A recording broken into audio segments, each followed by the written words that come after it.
नमस्कार विद्यार्थी मित्र, मी प्राध्यापक डॉक्टर निरंजन शहा आजच्या व्हिडिओमध्ये आपणा सर्वांचे स्वागत करतो.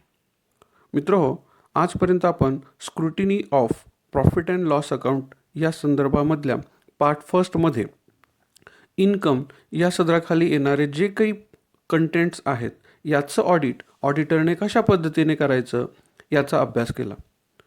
आजच्या व्हिडिओमध्ये आपण scrutiny of profit and loss अकाउंटमध्ये म्हणजेच पार्ट सेकंड याच्यामध्ये येणारे एक्सपेन्सेस अँड प्रोव्हिजन्स अँड कॉन्टिंजन्सीज या हेडिंग्स खाली ज्या ज्या आयटम्सचं रेकॉर्डिंग केलं जातं अशा सर्व आयटम्सचं ऑडिटरने कशा पद्धतीने करायचं किंवा हे सगळे आयटम्स चेक करत असताना ऑडिटरने काय केलं पाहिजे याचा अभ्यास करणार आहोत. पहिल्यांदा आपण पाहूया प्रॉफिट अँड लॉस अकाउंट या जे काही शेड्यूल आहे किंवा ज्याला आपण फॉर्म बी असं स्वरूप दिलेलं आहे किंवा बँकिंग रेग्युलेशन ॲक्ट 1949मध्ये शेड्यूल किंवा फॉर्म नंबर बी जो दिलेला आहे तो आहे प्रॉफिट अँड लॉस अकाउंट. आणि मग त्याचं डिस्ट्रीब्युशन कसं झालेलं आहे बघा. प्रॉफिट अँड लॉस अकाउंटचे मेन दोन भाग केलेले आहेत, एक म्हणजे इन्कमचा भाग आणि दुसरा एक्सपेंडिचरचा भाग. इन्कमचा भाग हा 2 शेड्यूलमध्ये रेकॉर्ड केला जातो, तो म्हणजे इंटरेस्ट अर्न आणि अदर इन्कम्स. आणि एक्सपेंडिचरचा भाग जो आहे तो सुद्धा 2 शेड्यूल्समध्ये रेकॉर्ड केला जातो, परंतु त्याचबरोबर आणखीन एक प्रोव्हिजन अँड कॉन्टिंजन्सी अशा पद्धतीचं हेडिंग त्या ठिकाणी दिलेलं असतं. शेड्यूल नंबर 15 म्हणजेच इंटरेस्ट एक्सपेंडेड, म्हणजे ज्या ठिकाणी बँकेला व्याज द्यावं लागतं अशा सर्व द्याव्या लागणाऱ्या व्याजाचं रेकॉर्डिंग शेड्यूल नंबर 15ला करावं लागतं. आणि याच्या व्यतिरिक्त day to day business transactions करत असताना किंवा day to day banking business करत असताना ज्या काही एक्सपेन्सेसचा विचार केला जातो किंवा जे जे एक्सपेन्सेस बँकेला करावे लागतात असे सर्व एक्सपेन्सेस हे शेड्यूल नंबर 16मध्ये 12 हेडिंग्स खाली रेकॉर्ड केले जातात. आता यानंतर काही प्रोव्हिजन्स राहतात आणि काही कॉन्टिंजन्सीज असू शकतात, म्हणजे इमर्जन्सीच्या केसेसमध्ये किंवा जर तरच्या परिस्थितीमध्ये काही एक्सपेन्सेस पेड करावे लागतात किंवा काही लॉसेससुद्धा त्या ठिकाणी बँकेला येऊ शकतात. तर अशा ज्या काही लॉसेस कॉन्टिंजन्सीज लॉसेसचा विचार या ठिकाणी एक्सपेंडिचर साईडला केला जातो. या ठिकाणी आता ऑडिटरने एक्सपेंडिचरचं ऑडिट करत असताना काय केलं पाहिजे बघा. Checking and verification of expenses and appropriations म्हणजेच तरतुदी. त्याच्यामध्ये शेड्यूल नंबर 15 इंटरेस्ट एक्सपेंडेड म्हणजेच पेड. एक्सपेन्सेस आपण पेड करतो, म्हणजे या ठिकाणी काय केलेलं आहे एक्सपेन्सेस पेड या शब्दाचंच कंबाईंड वर्ड हा एक्सपेंडेड असं केलेलं आहे. या ठिकाणी काय सांगितलेलं आहे interest expanded includes interest paid or payable on various deposits and borrowings. म्हणजे इंटरेस्ट पेड करायचं आहे किंवा पेएबल असेल तर ते हे कशावरती असेल, एकतर बँकेने जे काही डिपॉझिट स्वीकारलेले आहेत त्याच्यावरती बँकेला व्याज द्यावं लागतं किंवा बँकेने जी उचल दुसऱ्या बँकेकडून किंवा दुसऱ्या वित्तीय संस्थेकडून घेतलेली आहे याच्यावरती सुद्धा व्याज द्यावं लागतं. म्हणजे अशा पद्धतीचे महत्त्वाचे 2 सोर्सेस आहेत की ज्याच्यावरती बँकेला व्याज द्यावं लागतं. मग आता याचा विचार आपण पाठीमागच्या काही शेड्यूल्समध्ये केला. बॅलन्स शीटचा जर विचार केला तर ही लायबिलिटी दिसते. शेड्यूल नंबर 3ला आपण डिपॉझिट्स रेकॉर्ड करतो आणि शेड्यूल नंबर 4ला बॉरोइंग्स रेकॉर्ड करतो. मग अशा शेड्यूल नंबर 3चा आणि 4चा या ठिकाणी संबंध आहे. जसं आपण इंटरेस्ट अर्नच्या वेळेस लोन्स अँड ॲडव्हान्सेसचा संबंध आहे असा विचार केला, या ठिकाणी डिपॉझिट्स आणि बॉरोइंग्स म्हणजे शेड्यूल नंबर 3 आणि शेड्यूल नंबर 4 यांचा हा या ठिकाणी इंटरेस्ट एक्सपेंडेड शेड्यूल नंबर 15शी संबंध आहे. While auditing interest expended the auditor should check the following. Audit करत असताना किंवा इंटरेस्ट एक्सपेंडेड ह्या शेड्यूलचं चेकिंग करत असताना ऑडिटरने काय केलं पाहिजे तर ते खाली दिलेलं आहे बघा. या गोष्टी सर्व ऑडिटरने करणं गरजेचं आहे. पहिली गोष्ट, the provision of interest as per the instruction of RBI. Interest paid करायचं आहे किंवा पेएबल असेल तर ते कुणाच्या इन्स्ट्रक्शनप्रमाणे करणं गरजेचं आहे, रिझर्व्ह बँक ऑफ इंडियाच्या. म्हणजे डिपॉझिट्सवरती किती टक्के व्याज असलं पाहिजे, कोणत्या डिपॉझिटवरती किती टक्के, म्हणजे सेव्हिंग अकाउंटला किती टक्के व्याजदर ठेवायचा, करंट अकाउंटचा व्याजदर काय असेल, फिक्स्ड डिपॉझिट ठेवायचे असतील तर मग ते शॉर्ट टर्म असतील, लाँग टर्म असतील किंवा एक 30 दिवसाचा, महिन्याचा, 90 दिवसाचा किंवा दाम-दुप्पट, दाम-दीडपट अशा पद्धतीचे काही डिपॉझिट्स असतील, तर त्याच्यावरती व्याजाचा दर काय असला पाहिजे, हे रिझर्व्ह बँकेच्या नियमाप्रमाणे ठरणं गरजेचं आहे आणि बँकेने त्याच दराप्रमाणे काय करणं गरजेचं आहे, व्याज देणं गरजेचं आहे. आता याच्यामध्ये वेगवेगळ्या स्कीम असू शकतात, तर त्या स्कीमनुसार सुद्धा व्याजाचा दर ठरलेला असेल. जसं अटल पेन्शन योजना असेल, त्याचा अकाउंट असेल किंवा जनधन योजना असेल, सुकन्या समृद्धी योजना असेल, तर याचे व्याजदर गव्हर्नमेंट डिक्लेअर करतं आणि त्याच व्याजदराप्रमाणे बँकेला व्याजदर द्यावे लागतात, म्हणजे व्याज द्यावं लागतं. अर्थात हे सर्व जे काही सेंट्रल गव्हर्नमेंटकडून किंवा स्टेट गव्हर्नमेंटकडून ज्या काही योजना राबवल्या जातात ठेवीच्या संदर्भामध्ये, तर त्या योजनांचा व्याजदर हे जर गव्हर्नमेंट ठरवत असेल, तर हे सर्व बँकांना समान राहतं. म्हणजे इवन पोस्ट ऑफिसमध्ये सुद्धा सुकन्या समृद्धी अकाउंट असतात, तर त्या ठिकाणी सुद्धा तो व्याजाचा दर सेम राहतो. म्हणजे असं होणार नाही की बँकेमध्ये बदल झाला, शेड्यूल्ड बँकेमध्ये, नॅशनलाइज बँकेमध्ये किंवा पोस्ट ऑफिसमध्ये व्याजाचे दर वेगवेगळे आहेत. ज्या काही सेंट्रल गव्हर्नमेंटच्या ज्या काही योजना असतील, त्या सर्व योजनांना व्याजदर समान असतो. परंतु इतर काही ज्या काही योजना आहेत, तर त्या सर्व योजनांवरती किंवा जे काही डिपॉझिटचे प्रकार आहेत, त्याच्यामध्ये थोडाफार बदल या ठिकाणी असू शकतो बँकेनुसार.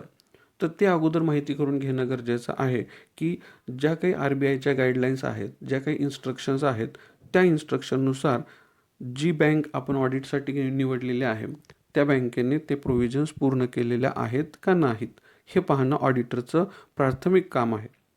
आता काही ठिकाणी हे पण बघायला मिळेल की ज्येष्ठ नागरिकांसाठी 0.5% जास्त आहे. म्हणजे इथं कॅल्क्युलेशन करत असताना तो मुद्दा विचारात घेणं गरजेचं आहे की डिपॉझिट कुणाच्या नावे आहे, तो सिनियर सिटीजन आहे का, आणि मग त्याला 0.5% व्याजदर जास्त दिलं आहे का, आणि मग हे एक्सपेंड करत असताना पाहणं गरजेचं आहे. दुसरा, the calculation of interest on sampling basis.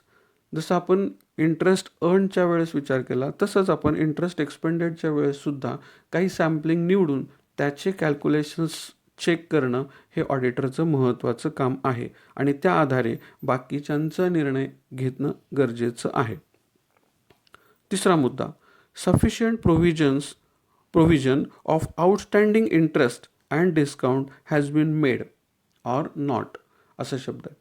म्हणजे सफिशियंट प्रोव्हिजन केलेले आहे का, कशासाठी, जे आउटस्टँडिंग इंटरेस्ट आहे, म्हणजे जे व्याज 31 मार्च अखेर देणं आहे किंवा काही बिल डिस्काउंटेड असू शकतात, तर त्याची काही अमाऊंट्स देणं असेल, तर अशा इंटरेस्ट किंवा डिस्काउंट्स जे देणं आहे, ड्यू आहे बट नॉट पेड, अशा सिच्युएशनला आहे, ज्याला आपण पेएबल असा शब्दसुद्धा वापरतो. तर अशा इंटरेस्टचं देणं देण्यासाठी किंवा ती रक्कम देण्यासाठी बँकेने विशिष्ट प्रकारच्या प्रोव्हिजन्स केलेल्या आहेत का, हे पाहणं गरजेचं आहे.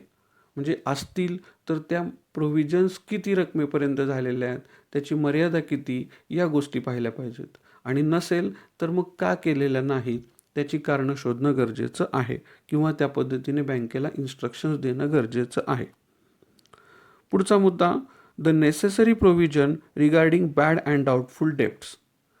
आता या ठिकाणी हा मुद्दा ॲक्च्युली येत नाही, परंतु काही ठिकाणी बॅड अँड डाऊटफुल डेब्ट्स राहिले, हा मुद्दा खरा इन्कमच्या वेळेस येतो. परंतु या ठिकाणी काय होतं आहे, काही ठिकाणी असू पण शकतात बॅड अँड डाऊटफुल डेब्ट्स, तर त्यासाठी त्याच्या प्रोव्हिजन्स प्रॉपरली झालेल्या आहेत का, हे पाहणं गरजेचं आहे. पुढं, apportionment of discount on outstanding bills between current and subsequent year. जर डिस्काउंट त्या ठिकाणी असेल तर त्याचं अपॉर्शनमेंट म्हणजे डिस्ट्रीब्युशन, ॲलोकेशन, की पाठीमागच्या वर्षाचं डिस्काउंट किती आहे, चालू वर्षाचं डिस्काउंट किती आहे, अशा पद्धतीचं त्याचं प्रॉपर डिस्ट्रीब्युशन करणं गरजेचं आहे. म्हणजे उदाहरणार्थ एखादा मार्चच्या सुरुवातीला किंवा फेब्रुवारीच्या सुरुवातीला एखादं डिस्काउंट करायला बिल आलेलं असेल, तर अशा वेळेस किंवा एखादा व्यवहार त्या ठिकाणी बँकेने डिस्काउंट केला असेल, तर मार्च नंतर काही त्याचा एक्सटेंडेड पिरियड हा एप्रिलपर्यंत असेल, तर 2 महिन्याचं जुन्या वर्षात, 1 महिन्याचं पुढच्या वर्षात किंवा 1 महिन्याचं जुन्या वर्षात, 2 महिन्याचं पुढच्या वर्षात अशा पद्धतीचं व्याज त्या ठिकाणी रेकॉर्ड करणं गरजेचं आहे किंवा डिस्काउंट रेकॉर्ड करणं गरजेचं आहे. तर तो केलेला आहे का हे त्या ठिकाणी पाहणं गरजेचं आहे आणि ही ऑडिटरची महत्त्वाची जबाबदारी आहे. तर अशा पद्धतीने शेड्यूल नंबर 15मध्ये येणारे इंटरेस्ट, मग आता interest on fixed deposit, interest on borrowings असेल, interest on saving bank account असेल, इंटरेस्ट ऑन करंट डिपॉझिट असेल किंवा इंटरेस्ट ऑन रिकरिंग डिपॉझिट असेल, इंटरेस्ट ऑन सुकन्या समृद्धी योजना असेल, इंटरेस्ट आणि अशा पद्धतीचे वेगवेगळ्या प्रकारच्या अकाउंट्स की ज्याच्यावरती इंटरेस्ट बँकेला द्यावं लागतं. तर असे सगळ्या इंटरेस्टचे प्रकार किंवा बॉरोइंग्सचे प्रकार जे आहेत ते पाहणं गरजेचं आहे आणि अशा पद्धतीने ऑडिट करणं गरजेचं आहे. पुढचा मुद्दा शेड्यूल नंबर 16शी संबंधित. या ठिकाणी इतर काही एक्सपेन्सेसचा विचार केला जाईल. म्हणजे त्या ठिकाणी एम्प्लॉयरशी संबंधित काही एक्सपेन्सेस असतील, सॅलरी दिला आहे, बोनस दिला आहे, कमिशन दिलेलं आहे, काही अलाउन्सेस दिलेले आहेत किंवा काही प्रिंटिंग, स्टेशनरी, ऑफिसशी संबंधित काही खर्च करावे लागतात. प्रिंटिंग आहे, स्टेशनरी आहे किंवा इलेक्ट्रिसिटी बिल आहे, फर्निचरच्या संदर्भात त्याचं डेप्रिसिएशन आहे, त्याचं रिपेअरिंग आहे, मशिनरीज आपण घेतलेल्या आहेत, ज्या काही ATM मशीन असेल किंवा कॅश काउंटिंग मशीन असेल किंवा थंबिंग मशीन असेल, कम्प्युटर असतील, प्रिंटर असेल, तर या सगळ्या मशीनचं रिपेअरिंग असेल किंवा प्रिंटर असेल तर आणखीन एक त्याच्यामध्ये कॉस्ट येऊ शकते की प्रिंटरची जी काही रिफिलिंग करावी लागते शाई, तर त्या ठिकाणी येणारा खर्च तो सुद्धा रेकॉर्ड करणं गरजेचं आहे. ॲडमिनिस्ट्रेटिव्ह काही खर्च असू शकतात. मॅनेजरची सॅलरी असेल तर तो मॅनेजरला अलाउन्स काय असू शकतो, काही वेळेस मीटिंगचे अलाउन्सेस असू शकतात. तर हे त्या ठिकाणी रेकॉर्ड करणं गरजेचं आहे. दुसरं नॉन कॅश एक्सपेंडिचरमध्ये डेप्रिसिएशन आहे. फिक्स्ड असेट्स ज्या शेड्यूल नंबर 10ला आपण रेकॉर्ड करतो त्या सगळ्या फिक्स्ड असेट्स म्हणजे बिल्डिंग किंवा ज्याला प्रिमायसेस असं पण म्हणू शकतो आपण. बिल्डिंग असेल तर त्याच्यावरती डेप्रिसिएशन, मशिनरीज असतील त्याच्यावरती डेप्रिसिएशन असेल, फर्निचर त्याच्यावरचं डेप्रिसिएशन असेल, तर हे सगळं त्या ठिकाणी शेड्यूल नंबर 16ला रेकॉर्ड होणार आहे. पब्लिसिटी, ॲडव्हर्टाइजमेंट अशासुद्धा संदर्भामध्ये काही बँकेचे एक्सपेंडिचर्स असू शकतात. बऱ्याच वेळा आपल्याला बँकेच्या ज्या काही योजना आहेत या पॉम्पलेट स्वरूपामध्ये आपल्यापर्यंत पोहोचतात. तर त्यासाठी काही खर्चसुद्धा बँकेला करावा लागतो, काही योजना कराव्या लागतात. काही वेळेस बँक काय करते, वर्धापन दिनानिमित्त काही कार्यक्रम आयोजित करते आणि त्या ठिकाणी स्पर्धा असू शकतात, बक्षीस वितरण असू शकतं. तर हे सुद्धा खर्च हे काय होतात, शेड्यूल नंबर 16ला रेकॉर्ड होतात.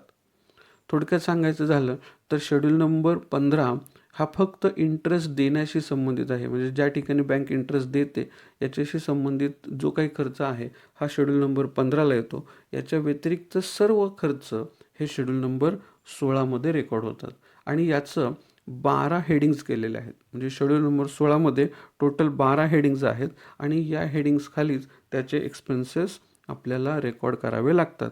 तर ऑडिटरने आता हे पाहणं गरजेचं आहे की 12 हेडिंग्ज आहेत का रेकॉर्ड केलेले, त्या ठिकाणी त्या तो खर्च त्या हेडिंग्स खाली आलेला आहे का हे पाहणं गरजेचं आहे.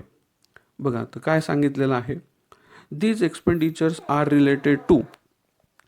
शेड्यूल नंबर 16शी संबंधित जो काही खर्च आहे हा खर्च त्या ठिकाणी कशाशी संबंधित राहील, staff cost, office, administrative cost etcetera या संदर्भामध्ये या ठिकाणी एक्सपेन्सेस रेकॉर्ड होतील. It should classify into 12 heads. हे सगळे एक्सपेन्सेस 12 हेडमध्ये काय होणार आहेत, रेकॉर्ड होणार आहेत आणि त्याचं क्लासिफिकेशन 12 हेडमध्येच केलेलं असणार आहे. The auditor should examine the proper classification, proper computation, proper sanction, documentary evidences etcetera. तर ऑडिटरने काय एक्झामिन करणं गरजेचं आहे, काय तपासणं गरजेचं आहे की हे जे काही एक्सपेन्सेस आहेत याचं प्रॉपर क्लासिफिकेशन झालं आहे का, म्हणजे 12 शेड्यूलमध्येच हे रेकॉर्ड केलेलं आहे का आणि त्या शेड्यूलला ते अमाऊंट आलेली आहे का. दुसरं, त्याच्यामध्ये काही कॅल्क्युलेशन्स करणं गरजेचं असेल, जसं डेप्रिसिएशनचं कॅल्क्युलेशन करायचं तर ते डेप्रिसिएशनचं कॅल्क्युलेशन, त्याचं कम्प्युटेशन किंवा त्या हेडिंग्समध्ये येणाऱ्या आयटम्सच्या बेरजा हे देखील त्या ठिकाणी पाहणं गरजेचं आहे की ते व्यवस्थित झालेलं आहे का. दुसरं, प्रॉपर सँक्शन, म्हणजे एखादा खर्च करत असताना तो सँक्शनड आहे का, ऑथराइज्ड आहे का. म्हणजे मॅनेजरला सॅलरी द्यायची आहे, अलाउन्स द्यायचा आहे, बोनस द्यायचा आहे, किंवा इतर डिव्हिडंड द्यायचा असेल, तर ह्या सगळ्या प्रोसिजर्स ह्या प्रॉपरली आहेत का, अधिकृत आहेत का, हे पाहणं गरजेचं आहे. एखादा खर्च करायचा असेल तर तो खर्च करत असताना त्याला जर मान्यता घेणं गरजेचं असेल तर ती मान्यता घेतलेली आहे का, हे देखील त्या ठिकाणी पाहणं गरजेचं आहे. त्या संदर्भात, या सगळ्यांच्या संदर्भात डॉक्युमेंटरी इव्हिडन्सेस, म्हणजे त्याचे व्हाउचर्स असतील, त्याची बिलं असतील, काही ठिकाणी ऑनलाईन पेमेंट असेल तर त्याचे डॉक्युमेंट्स प्रिंट आऊट करून फाईलला लावलेत का, ते देखील चेक करणं गरजेचं आहे. म्हणजे थोडक्यात या ठिकाणी सर्व गोष्टी ऑडिटरने चेक करणं गरजेचं आहे.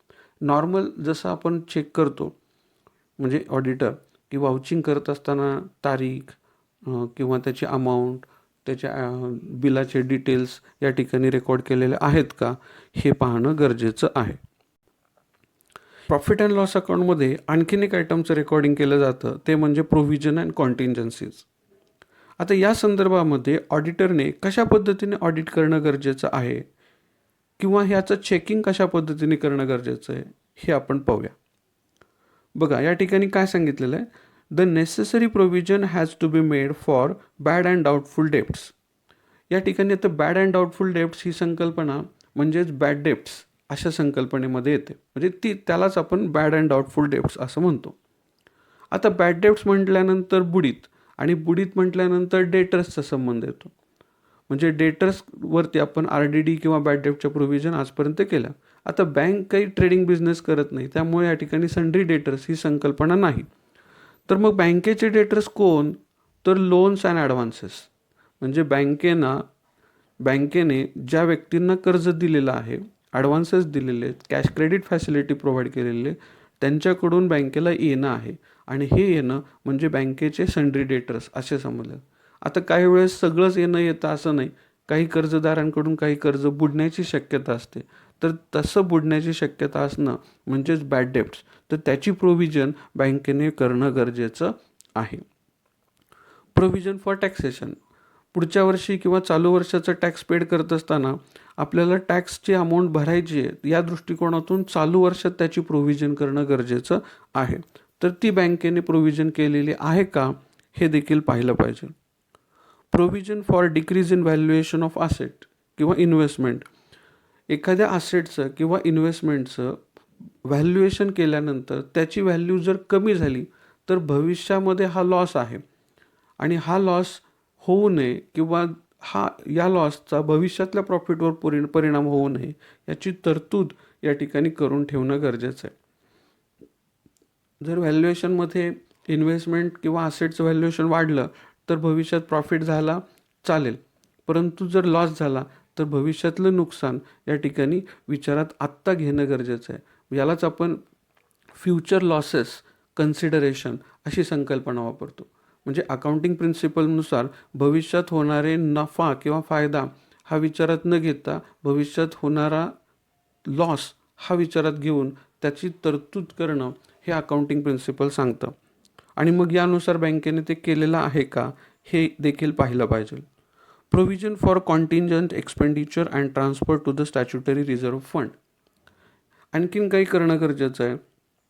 तर एखादी कॉन्टिंजंट लायबिलिटी क्रिएट झाली आणि ती द्यावी लागली तर त्या संदर्भात सुद्धा प्रोव्हिजन करणं गरजेचं आहे. आणि जो काही करंट इयर प्रॉफिट आहे तर तो करंट इयर प्रॉफिट त्याच्या 20% स्टॅच्युटरी रिझर्व्हला ट्रान्सफर करणं गरजेचं आहे. तर या सर्व आयटमशी संबंधित हा जो काही हेड आहे, म्हणजे प्रोव्हिजन्स अँड कॉन्टिन्जन्सीज, हा रेकॉर्ड केला जातो. तर ऑडिटरने हे पाहणं गरजेचं आहे की ह्या गोष्टी आहेत का. मग आता याचं चेकिंग कसं करायचं, तर खाली दिलेलं आहे बघा. द ऑडिटर शुड एक्झामिन काय करणं गरजेचं आहे. First, sufficient amount of provision, जी तरतूद केलेली आहे ती योग्य आहे का, त्याची रक्कम जास्त नाही ना किंवा कमी पण नाही ना, पुरेशा प्रमाणात त्याचं प्रोव्हिजन्स किंवा त्याचं रेकॉर्डिंग झालेलं आहे, हे पाहिलं पाहिजे. पुढं, compliance of the rules and regulation, म्हणजे बँकेने या प्रोव्हिजन्स करत असताना ज्या काही रूल्स अँड रेग्युलेशन्स फॉलो करणं गरजेचं आहे त्या केलेल्या आहेत का, हे देखील पाहणं गरजेचं आहे. बऱ्याच वेळा रूल्स अँड प्रोव्हिजन्स बाजूला राहतात आणि बँकेला कन्व्हिनियंट असलेल्या प्रोव्हिजन्स करून घेतल्या जातात. तर असं झालेलं नाही ना, याची खात्री ऑडिटरने करून घेणं गरजेचं आहे. म्हणजे आता बॅड डेटच्या संदर्भातले रूल्स किंवा प्रोव्हिजन फॉर टॅक्सेशनच्या संदर्भातले रूल्स किंवा व्हॅल्युएशन ऑफ असेटच्या संदर्भातले काही रूल्स आहेत. तर ह्या प्रत्येकासाठी काही रूल्स अँड रेग्युलेशन्स आहेत, काही अकाउंटिंग प्रिन्सिपल्स आहेत, कन्व्हेन्शन्स आहेत आणि त्या कन्व्हेन्शन्स प्रिन्सिपल्सनुसार त्या ठिकाणी या गोष्टी केलेल्या आहेत का, या प्रोव्हिजन्स त्या ॲप्रोप्रिएशन्स केलेल्या आहेत का, हे पाहणं गरजेचं आहे. आता फॉर एक्झाम्पल सांगायचं झालं तर स्टॅच्युटरी रिझर्व्ह फंडच्या बाबतीमध्ये आपण एक प्रोव्हिजन बघितली की 20% कमीत कमी 20% रिझर्व्ह कुठे ट्रान्सफर करणं गरजेचं आहे, स्टॅच्युटरी रिझर्व्हला ट्रान्सफर करणं गरजेचं आहे. मग 20%पेक्षा कमी झाला आहे का हे पाहणं गरजेचं आहे. आणि जर जास्त केला असेल तर मग कोणत्या कारणासाठी जास्त केला ते आपण पाहणं गरजेचं आहे. म्हणजे ॲज अन ऑडिटर ह्या गोष्टीकडं ऑडिटरने लक्ष देणं गरजेचं आहे. पुढे proper sanction and documentary evidence. म्हणजे या ठिकाणी पुन्हा तोच मुद्दा की ह्या प्रोव्हिजन्स करण्यासाठी प्रॉपर सँक्शनिंग झालेलं आहे का. मग आता सँक्शनिंग अथॉरिटी कोण आहे, एक तर शेअर होल्डर्स आहेत आणि दुसरं बँकिंग रेग्युलेशन्समध्ये येणाऱ्या अथॉरिटीज.